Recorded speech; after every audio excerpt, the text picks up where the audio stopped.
Hello दोस्तों, आपके अपने चैनल एसजी नॉवल वर्ल्ड में आप सबका स्वागत है। ऐसे ही रोचक स्टोरी के लिए चैनल को सब्सक्राइब जरूर कर लीजिए। आइए अब एपिसोड कंटिन्यू करते हैं।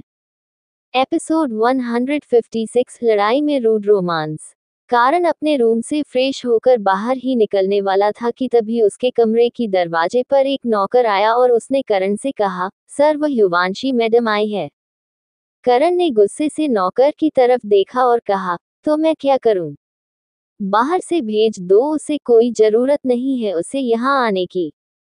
तभी पीछे से युवांशी की आवाज आई, तुम कौन होते हो मुझे बाहर से भेजने वाले? मिस्टर करण सिंघानिया, तुम भूल रहे हो ये मेरा भी घर है और अभी तक हमारा डाइवोर्स नहीं हुआ है। डिवोर्स के पेपर बनवा दो और मैं साइन कर दूंगी, और हाँ, एलिमनी भी तैयार रखना। करण नहीं नौकर को वहां से जाने का इशारा किया और युवांशी के पास आकर जबरदस्ती उसका हाथ पकड़कर उसे कमरे के अंदर तरफ ले गया। युवांशी का सूटकेस अभी तक वहीं पड़ा हुआ था। करण युवांशी को अंदर रूम में लेकर गया। उसने दरवाजा जोर से बंद करते हुए युवांशी को दोनों हाथों से कसकर पकड़ और कहा, अब क्या नया ड्रामा है ये?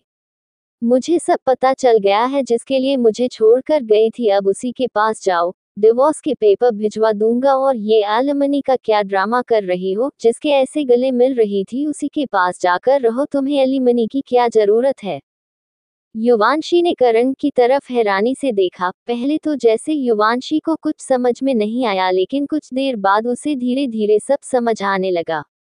युवांशी ने करण से कहा, यू इडियट, तुम बेवकूफ आदमी, मुझ पर नजर रखे हुए थे।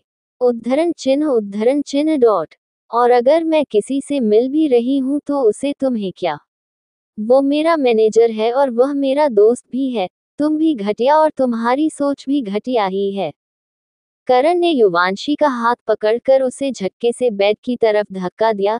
युवांशी पीठ के बल बेड पर गिर गई। करण युवांशी के पास आया और उसके ऊपर जाकर उसके चेहरे पर झुकते हुए गुस्से से उसकी चिन्ह को पकड़ लिया और कहा, तुम मेरी तरफ से बाहर में जो, मुझे कोई फर्क नहीं पड़ता। और अभी मेरा पीछा छोड़ो, यहाँ क्या करने आए हो ये बताओ।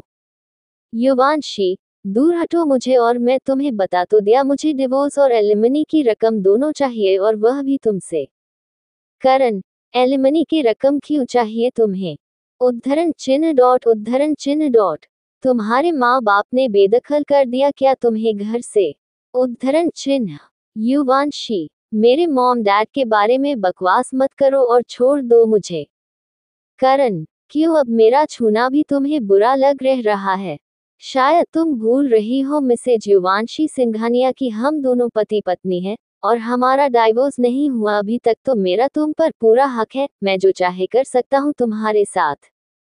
युवांशी ने गुस्से से करण की थाई के पास घुटने से मारा और उसे पीछे धक्का दिया और एक झटके से बेड से उठते हुए कहा, तो तुम्हें क्या लगता है युवंशी ओबरॉय कोई आम सी लड़की है जो तुम जैसे बेवकूफ आदमी के सामने ऐसे ही घुटने ठीक देगी? उद्धरण चिन्ह डॉट। मुझे कम समझने की गलती कभी मत कर देना मिस्टर बेवकूफ। करण, तुम्हारी यह हरकतें तुम्हें बहुत भारी पड़ने वाली है युवांशी। युवांशी, आई डोंट केयर, और अब मैं जब तक मुझे डाइवोर्स पेपर और एलिमनी की रकम मिल नहीं जाती मैं यहाँ से कहीं नहीं जाने वाली। लेकिन यह मत सोचना कि मैं यहाँ हूँ तो तुम मेरा फायदा उठा लोगे, ऐसा कुछ भी नहीं होने वाला। करण, तो तुम्हें क्या लगता है तुम मुझे रोक लोगी? युवांशी, हाँ, लगता ही नहीं बल्कि मैं 100% श्योर हूँ। करण ने युवांशी के पास आकर उसके दोनों हाथों को पकड़ा और उसे गोद में उठाकर जबरदस्ती बेड पर फेंक दिया। युवांशी उठती उससे पहले ही करण उसके ऊपर आ गया और उसके होंठों पर अपने होंठ रखकर उसे रूडली किस करने लगा। युवांशी ने अपने दोनों हाथों से करण के सीने पर बार बार से मुंह मारे, लेकिन करण पर कोई असर नहीं हुआ। वो तो युवांशी को दर्द देने में बिजी था। युवांशी ने फुसफुसाते हुए कहा, यू इडियट, छोड़ो मुझे, इट्स हर्टिंग। करण ने युवांशी के होठों को छोड़ा और उसके दोनों हाथों पर अपने हाथों से पकड़ करते हुए कहा, अभी तो कुछ हट हुआ ही नहीं है रेड रोज। अब पता चलेगा तुम्हें कि हटिंग किसे कहते हैं। यहाँ आकर गलती कर दी तुमने, एलिमनी चाहिए थी ना तुम्हें। उद्धरण चिन्ह डॉट। तुम एलिमनी के नाम से भी पछताओगी।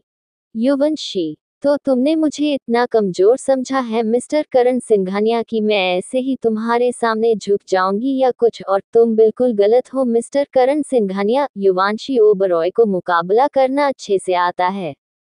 करण ने युवांशी के कंधे पर अपने दांत रख दिए और जोर से बाइट किया। युवांशी ने करण के हाथ पर जोर से काटा पर करण टस से मस नहीं हुआ। युवांशी ने काफी कोशिश की करण से छूटने की, लेकिन करण ने झटके से उसके सारे कपड़े फाड़ दिए। युवांशी अब सिर्फ इन अ वे में करण के सामने थी। करण ने युवांशी को ऐसे देखा तो वो एक पल के लिए अपना गुस्सा भूल गया और उसके पास आकर उसके चेस्ट पर किस किया। युवांशी ने भी अपनी आंखें बंद कर ली।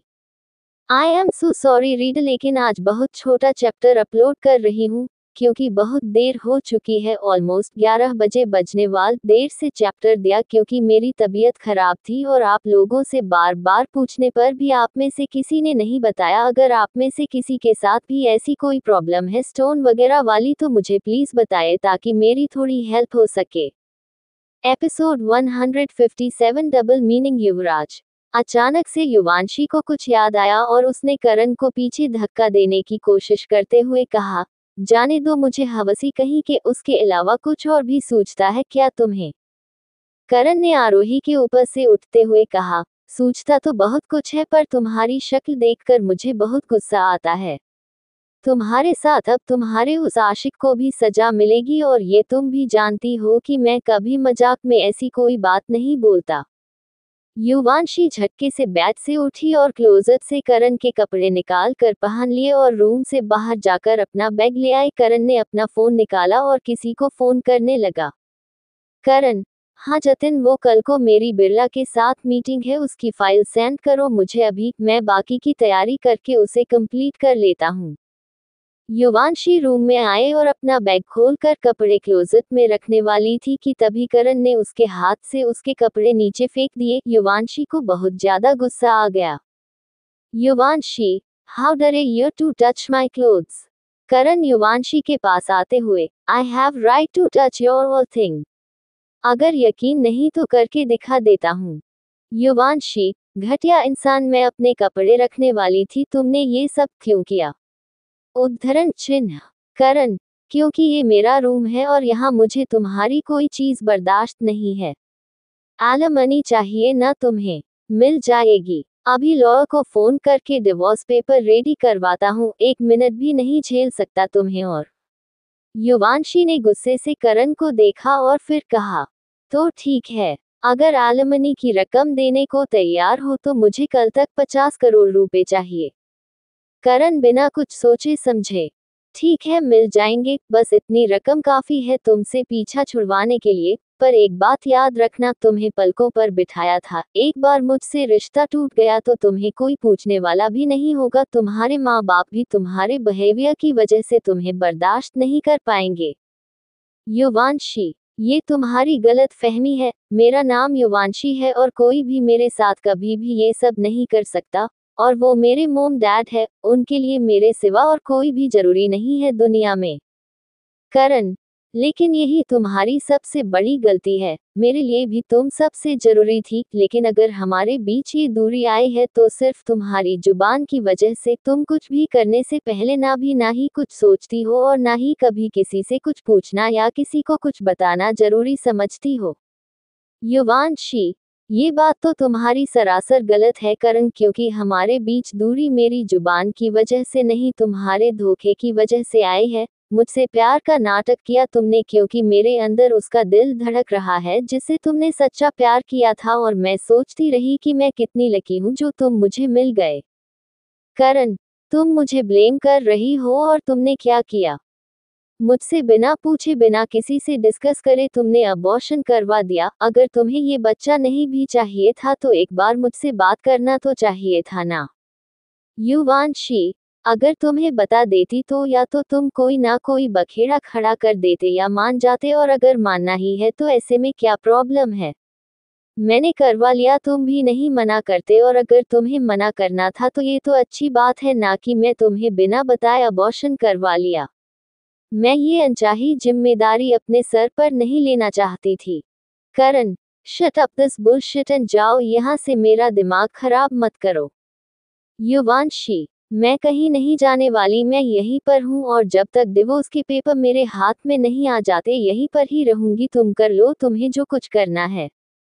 करण गुस्से से, ओके फाइन, तुम नहीं जाओगी ना तो मैं ही चला जाता हूँ यहाँ से, एक पल भी तुम्हारी शक्ल देखना बर्दाश्त नहीं हो रहा मुझे। युवांशी, वाव, शक्ल नहीं देख सकते लेकिन बाकी सब। करण गुस्से से युवांशी के पास आया और उसके बालों से पकड़कर उसका चेहरा अपनी तरफ घुमाया और कहा, शट अप युवांशी, तुम भी जानती हो कि यह सब मैंने सिर्फ तुम्हें डराने के लिए कर रहा था।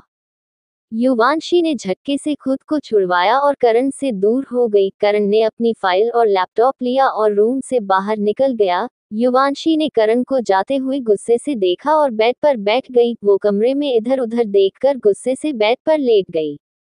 कुछ दिनों बाद युवराज का घर। आज युवराज के घर पर काफी चहल पहल थी। आखिर आज अविनाश और अक्षता की शादी की पार्टी जो थी। अविनाश और अक्षता ने युवराज और शिवांगी को ये तो मना लिया कि वो शादी की सारी रस्में सिंपल से करेंगे, लेकिन शिवांगी और युवराज एक भी कई अरमान थे, इसीलिए आज उन्होंने आज पार्टी पर बहुत खर्च कर दिया था। शिवांगी अपने सारे अरमान पूरा करनी चाहती थी अपने बेटे की शादी पर।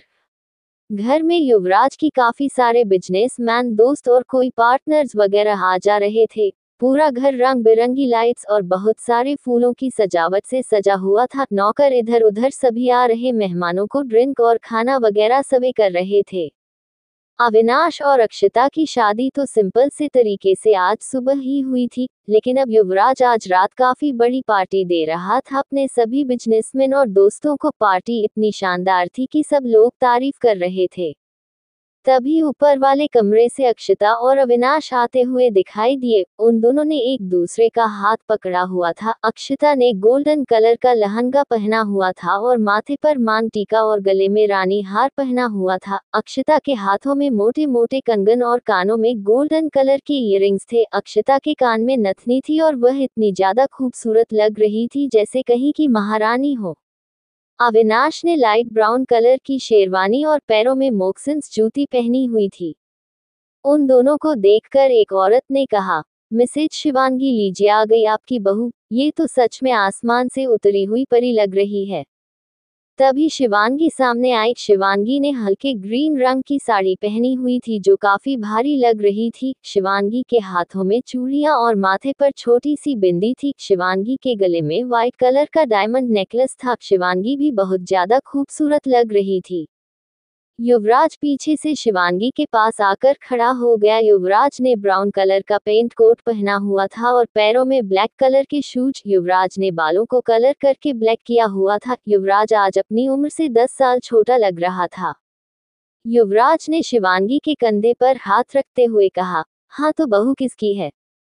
शिवांगी ने युवराज की तरफ देखते हुए कहा, युवराज अब यहाँ सबके सामने शुरू मत हो जाना, चुप कर जाओ और आज अविनाश और अक्षता का दिन है तो उन्हें मौका देने दो। युवराज, मैं कहाँ कुछ बोलता हूँ स्वीट हार्ट, ये तो तुम ही जो हो जो हर बार मुझे गलत समझती हो। मैं भी तो अपने बेटे बहू का ही दिन मनाने के लिए यहाँ हूँ।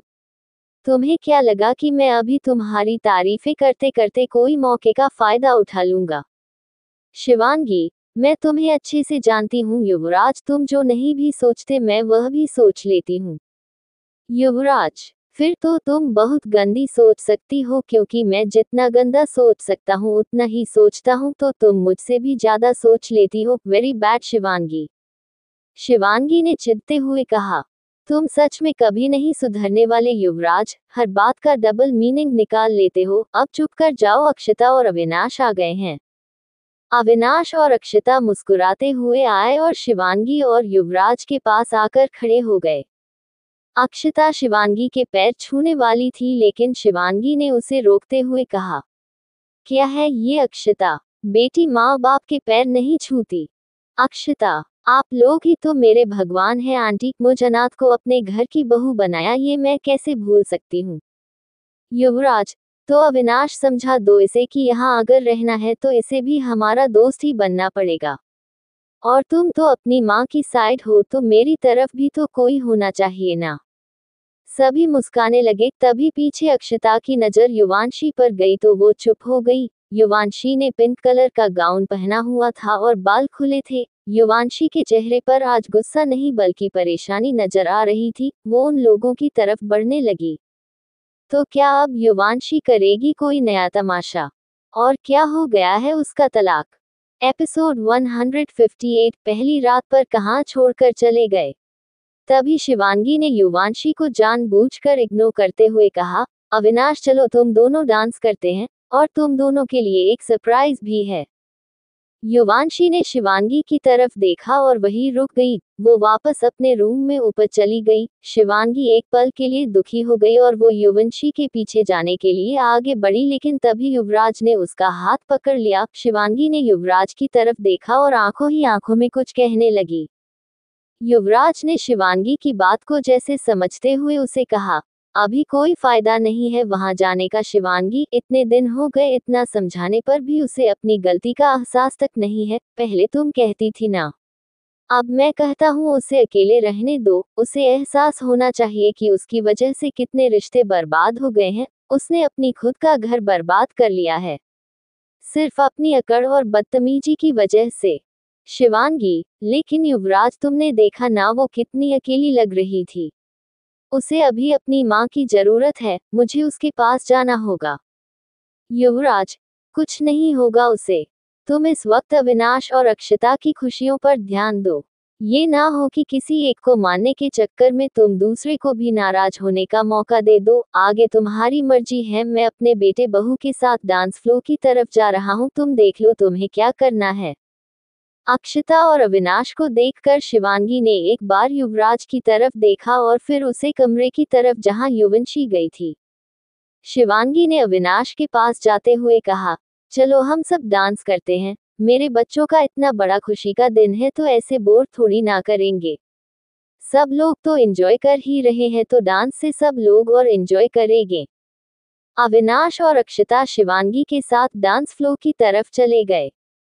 शाम तक पूरे घर में चहल पहल थी। धीरे धीरे सभी लोग जाने लगे। अब घर में नौकर सफाई वगैरह में लगे हुए थे। शिवांगी भी थक गई थी और युवराज अपना लैपटॉप लेकर काम करने बैठ गया बिना चेंज किए। शिवांगी ने अपने गहने उतारे और युवराज को बैठे देखकर कहा, युवराज पहले जाकर चेंज तो कर लो, तुम क्या ये सब लेकर बैठ गए अभी से? युवराज, क्योंकि स्वीट हार्ट मेरी एक इम्पॉर्टेंट मीटिंग है ऑनलाइन, तो तुम मेरे लिए एक कप चाय भेज दो और मुझे कोई डिस्टर्ब ना करे। शिवांगी, तुम्हें तो कुछ कहने का फायदा ही नहीं है। अभी तो फंक्शन खत्म हुआ है, अभी तुम्हारी मीटिंग इतनी भी क्या जल्दी पड़ गई मीटिंग की? तुम्हें जो करना है करो, मैं जा रही हूँ, चाय भिजवा देता हूँ तुम्हारे लिए। अक्षता से कुछ पूछ लेती हूँ अगर से कुछ चाहिए तो। युवराज, क्यों उससे पूछने की तुम्हें क्या जरूरत है? उसका पति ना पूछ लेगा उसे कहाँ गया है वैसे अविनाश? शिवांगी, तुम्हारा ही बेटा है, जैसे तुम कुछ नहीं बताते वैसे वो भी कुछ नहीं बताता। फोन पर बात करते हुए बाहर निकाला है, बोल रहा है अभी थोड़ी देर में आएगा। कोई पूछे इससे कि ऐड नई नवेली दुल्हन को अकेली छोड़कर कोई ऐसे जाता है क्या? उद्धरण चिन्ह। युवराज मुस्कुराते हुए, अगर ऐसी बात है फिर तो मुझ पर बिल्कुल भी नहीं गया, क्योंकि तुम अच्छे से जानती हो कि जब तुम दुल्हन बनकर आई थी तो तुम कितना चाहती थी कि मैं तुमसे दूर जाऊं, लेकिन मैं हमेशा तुम्हारे सर पर सवार रहता था। शिवांगी, हाँ, लेकिन अब जब मैं कहती हूँ कि तुम भी मेरे साथ बातें बातें करो, परिवार के साथ समय बिताओ, तब तुम भी तो अपने इस मीटिंग को लैपटॉप में घुसे रहते हो ना। तो तुम दोनों बाप बेटे की हरकतें एक जैसी हो ही गई है। शिवांगी ये सब बोलते हुए रूम से बाहर निकल गई और युवराज मुस्कुराते हुए अपने काम में लगा रहा।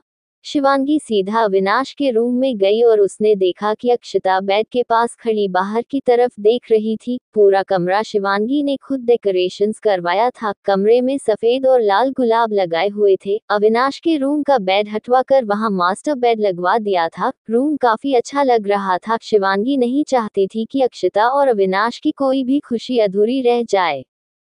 शिवांगी ने दरवाजा खटखटाया और अक्षता ने शिवांगी की तरफ देखते हुए कहा, आंटी अब वहां क्यों खड़ी है, अंदर आइए ना। शिवांगी ने कमरे के अंदर आते हुए कहा, वह बस मैं तुमसे पूछने आई थी, अगर तुम्हें किसी चीज की जरूरत हो, मतलब तुम्हें खाना वाना तो ठीक से खाया ना? मुझे पता है ये नई जगह है तो तुम्हें एडजस्ट होने में कुछ दिन लगेंगे, लेकिन तुम चिंता मत करो, मैं हूं ना तुम्हारे साथ, सब सही से करवा दूंगी। अच्छा तुम ये बताओ, कुछ खाने को लेकर आओ तुम्हारे लिए या कुछ जूस वगैरह। अक्षता, नहीं आंटी, इस सब की जरूरत नहीं है, मैं ठीक हूँ, आप चिंता मत कीजिए। अगर मुझे किसी चीज की जरूरत होगी तो मैं ले लूंगी, वैसे भी अभी मेरा भी तो घर है ना। शिवांगी, ये तो बहुत अच्छी बात की तुमने बेटा, अब ना मेरी आधी परेशानी कम हो गई। इन बाप बेटे को अकेले संभालना बहुत बड़ी जंग जीतने वाली बात है, लेकिन अब तुम आ गई हो तो मैं भी थोड़ा राहत की सांस ले लूंगी। अक्षता मुस्कुराने लगी और शिवांगी के पास जाकर उसे गले से लगा लिया और शिवांगी से कहा, आंटी आप सच में बहुत स्वीट हो, पता है अगर आज मेरी माँ होती ना तो वह भी मुझसे इतना ही प्यार करती।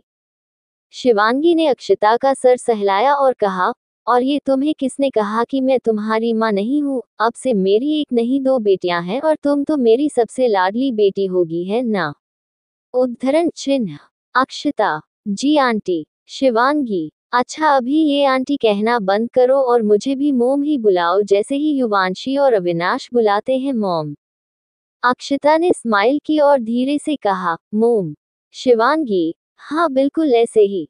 अचानक से अक्षता के मॉम कहने पर शिवांगी को कुछ याद आया कि कैसे जब वो मिसेज ओबरॉय से पहली बार आंटी कहते हुए मिली थी और उन्होंने उसे मॉम कहने को बोला था। धीरे धीरे उन दोनों में सच में माँ बेटी जैसा प्यार हो गया है। आज भी मिसेज ओबरॉय युवराज से ज्यादा शिवांगी को प्यार करती है, लेकिन असल बात यही थी, शिवांगी जानती थी कि पूरे ओबरॉय में मिसेज ओबरॉय भी अविनाश को ज्यादा पसंद नहीं करती थी, वो सिर्फ युवंशी को ही अपनी पोती समझती थी जो कि युवराज का अपना खून था। मिसेज ओबरॉय को लगता था कि अविनाश को अपने घर पर रखकर अविनाश की जिम्मेदारी लेकर युवराज और शिवांगी ने ठीक नहीं किया, उसे किसी हॉस्टल वगैरह में भेजकर वही उसकी पढ़ाई करवा देनी चाहिए थी। लेकिन युवराज शिवांगी का मिलकर ये फैसला था कि वो अविनाश को अपना बेटा बनाकर पाले और अपने दिल से यह ख्याल निकाल दे कि अविनाश उनका बेटा नहीं है। तभी पीछे से अविनाश को आवाज आए, वह मॉम अपनी बहू आ गई तो बेटे को भूल गए। शिवांगी ने मुस्कुराते हुए अविनाश के पास आकर उसका कान पकड़ लिया और कहा, आज शादी हुई है और आज ही उसे अकेले छोड़कर फोन पर लगा है, अभी उसके पास बैठ और तुम दोनों बातें करो, मैं जाती हूँ। शिवांगी ने आगे अविनाश की कोई बात नहीं सुनी और रूम से बाहर निकल गई। वो भी तो जानती थी कि आज उन दोनों की फर्स्ट नाइट है तो उन दोनों अकेले छोड़ देना चाहिए। अविनाश ने अक्षता की तरफ देखकर स्माइल ली और अक्षता ने अविनाश से कहा, मॉम ठीक ही तो कह रही थी, कहाँ गए थे आप, बात मत कीजिए मुझसे। एपिसोड 159 सुहागरात और अस्थमा अटैक। युवांशी अपने रूम में बेड पर लेटी हुई थी, उसकी आंखों में आंसू और उसके चेहरे पर बेबसी थी। आज पहली बार युवांशी के चेहरे पर पछतावा नजर आ रहा था। युवांशी की आंखों के सामने बार बार करण की कही हुई सब बातें गुजर रही थी, उसके कानों में करण की आवाज आ रही थी। युवांशी ने भरी हुई आंखों से कहा, तुम सही कहते थे कारण, तुम्हारे सिवा मुझे नहीं कोई समझेगा और ना ही कोई मेरे से इतने प्यार करेगा, बल्कि मेरे मॉम डैड भी नहीं। उन्हें तो सिर्फ और सिर्फ अपने बेटे बहू की परवाह है ना। अपनी बेटी की कोई चिंता नहीं जो इस वक्त इतनी दुखी है। मुझे किसी ने ये तक नहीं कि मैं खाना खाया या नहीं। युवांशी ने कुछ सोचते हुए अपना फोन उठाया और फोन ऑन करके कॉन्टैक्ट लिस्ट में से करण का नंबर डायल करने लगी। युवांशी ने करण का नंबर तो डायल कर लिया, लेकिन उसकी हिम्मत नहीं हो रही थी कि वह करण को फोन लगा सके। युवांशी ऐसे ही फोन हाथ में पकड़े कुछ सोचने लगी। युवांशी ने धीरे से खुद से कहा, पता नहीं मुझे उसे फोन करना भी चाहिए या नहीं। वो क्या सोचेगा मेरे बारे में, इतनी रात को फोन कर रही हूँ, वो फोन उठाएगा ही नहीं मेरा नंबर देखकर। युवांशी ने एक बार फिर से सोचा और फिर खुद को मन समझा कर करण का नंबर डायल कर दिया और उसे फोन लगा दिया।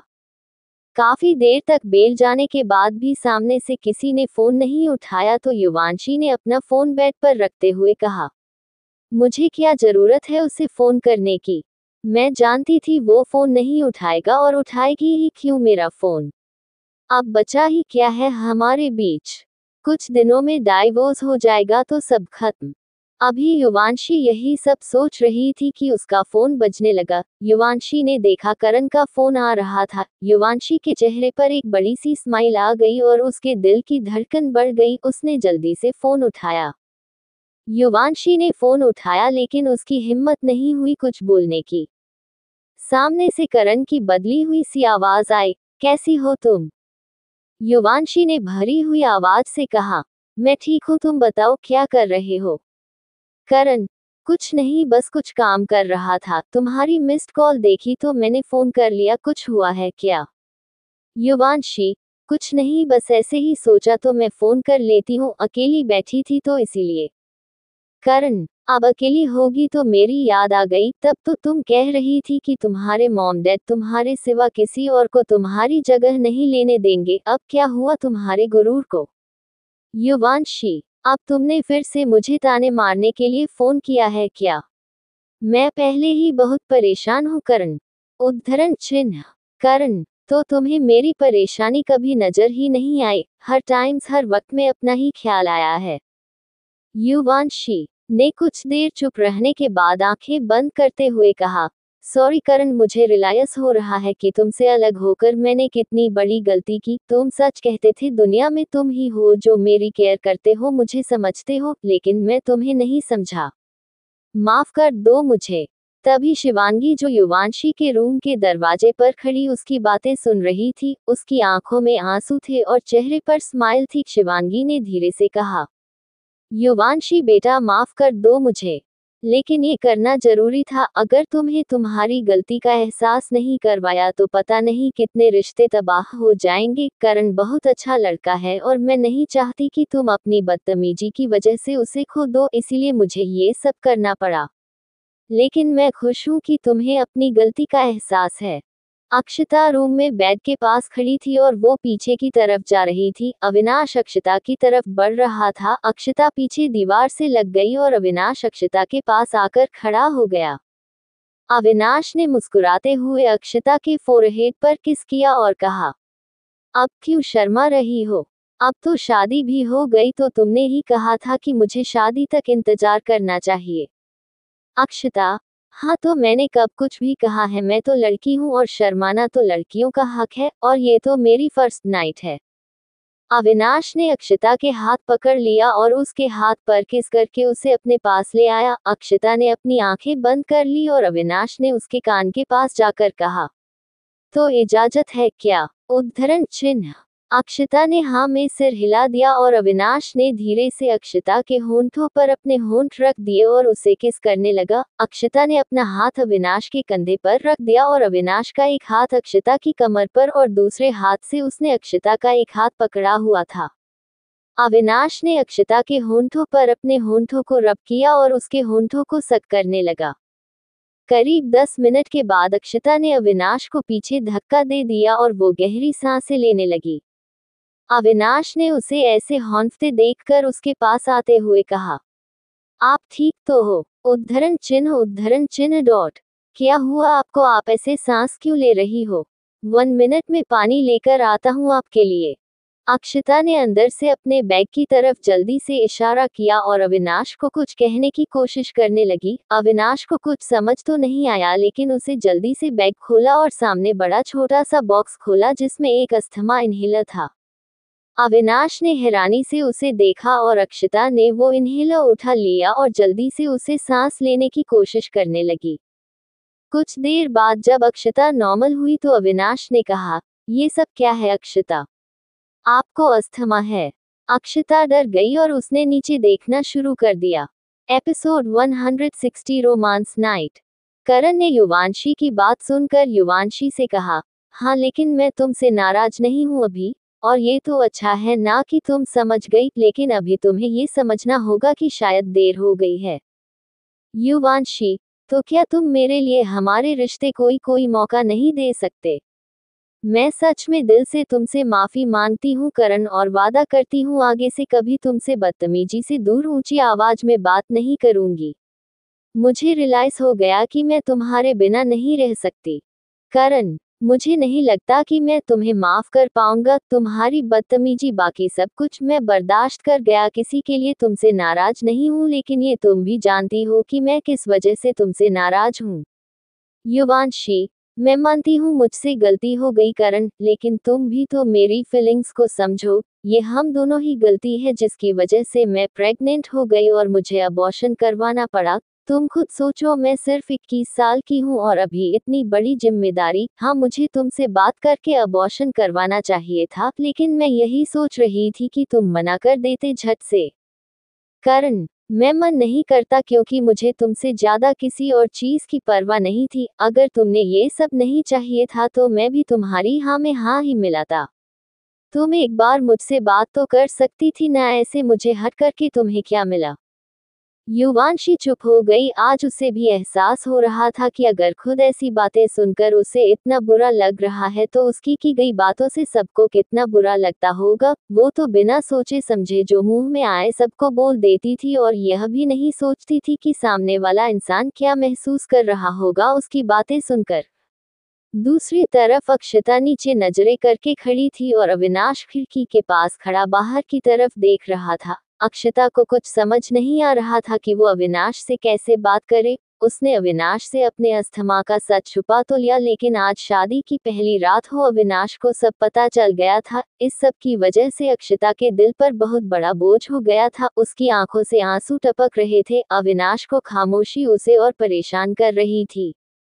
अक्षता ने हिम्मत करके अविनाश के पास जाते हुए उसके कंधे पर हाथ रखा और थोड़ा घबराते हुए कहा, मुझे माफ कर दीजिए अविनाश, मुझे नहीं पता था ऐसे मेरा इस प्रॉब्लम को छुपाना आपको इतना बुरा लगेगा, लेकिन मैं क्या करूं?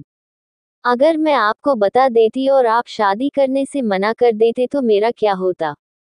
बहुत मुश्किल से मुझे परिवार मिला था और मैं इसे खोना नहीं चाहती थी। मैं तो आपको शादी से पहले एंगेजमेंट वाले दिन ही बताना चाहती थी, लेकिन हिम्मत नहीं हो पाई। अविनाश ने वापस पलटकर अक्षता की तरफ देखा। उसने देखा अक्षता की आंखों में आंसू थे। अविनाश ने जल्दी से अक्षता की आंखों की आंसू साफ करते हुए उसकी गालों को अपने रुमाल से साफ किया और उसके हाथ को अपने हाथ में ले लिया। अक्षता आंखों में आंसू लिए अविनाश की तरफ मुस्कुराते हुए देख रही थी कि अभी भी अविनाश को उसकी इतनी फिक्र है। अविनाश ने अक्षता से नाराज होने वाले मूड से कहा, मुझे इस बात से नाराजगी नहीं है कि आपको ये प्रॉब्लम है, बल्कि मैं नाराज इस बात से हूँ अक्षता कि आपने ये बात मुझसे छुपाई। जब आपको पता चला था कि मैं अनाथ हूँ तो आपने मेरा कितना सपोर्ट किया था। आपने एक बार भी मुझसे सवाल नहीं किया, और अब जब आपके साथ ये प्रॉब्लम है तो क्या मैं आपका साथ छोड़ दूंगा? आपको क्या मैं इतना खुदगर्ज लगता हूँ? उद्धरण चिन्ह डॉट। मेरा प्यार कोई कुछ दिनों का मोहताज नहीं है, ये किसी प्रॉब्लम का भी मोहताज नहीं है। अक्षता ये बात सुनते ही अविनाश के सीने से लग गई और मुस्कुराते हुए कहा, आप सच में बहुत अच्छे हैं अविनाश। अगर आपकी जगह कोई और होता तो पता नहीं क्या रिएक्ट करता। I am lucky to be your wife. Avinash ने अक्षता को बाहों में भरते हुए कहा, वो सब तो ठीक है, लेकिन अब जो काम अधूरा रह गया है उसे तो पूरा कर ही लेना चाहिए। पहले ही इस नाराजगी में हम दोनों ने काफी टाइम खराब कर दिया। अक्षता ने स्माइल की और अविनाश ने मुस्कुराकर अक्षता को गोद में उठाया और बेड की तरफ ले गया। अविनाश ने अक्षता को धीरे से बेड पर लिटा दिया और उसके पास आकर लेट गया। अविनाश ने अक्षता की गाल पर किस किया और फिर उसके होंठों पर हल्का किस किया। अविनाश ने अक्षता की गर्दन को हाथ में लेकर उसे अपने पास खींचकर उसे किस करने लगा। अक्षता ने अचानक से अविनाश को कॉलर से पकड़कर नीचे बेड पर कर दिया और खुद उसके ऊपर आकर बैठ गई और उसके होंठों पर अपने होंठ रखकर उसे किस करने लगी। कबीर 10 मिनट तक दोनों किस करते रहे, लेकिन अक्षता की तबीयत के बारे में सोचकर अविनाश पीछे हट गया और अक्षता को नीचे करके उसके ऊपर आकर लेट गया। अविनाश ने मुस्कुराते हुए कहा, मुझे नहीं पता था कि मेरी बीवी इतनी बोल्ड है। अक्षता ने स्माइल की और अविनाश ने अपनी शर्ट उतार कर वही सोफे पर फेंक दी और फिर अक्षता के कपड़े खोलकर उसके ऊपर आ गया। अविनाश अचानक से ब्लैंकेट के अंदर चला गया और अक्षता ने अपनी आंखें बंद करते हुए धीरे से कहा, अविनाश प्लीज स्टॉप इट, मैं मर जाऊंगी। कुछ मिनट बाद अविनाश बाहर आया और अक्षता के होंठों पर किस करते हुए कहा, ऐसे तो मरने नहीं दूंगा, लेकिन अभी बहुत कुछ है जो बाकी है।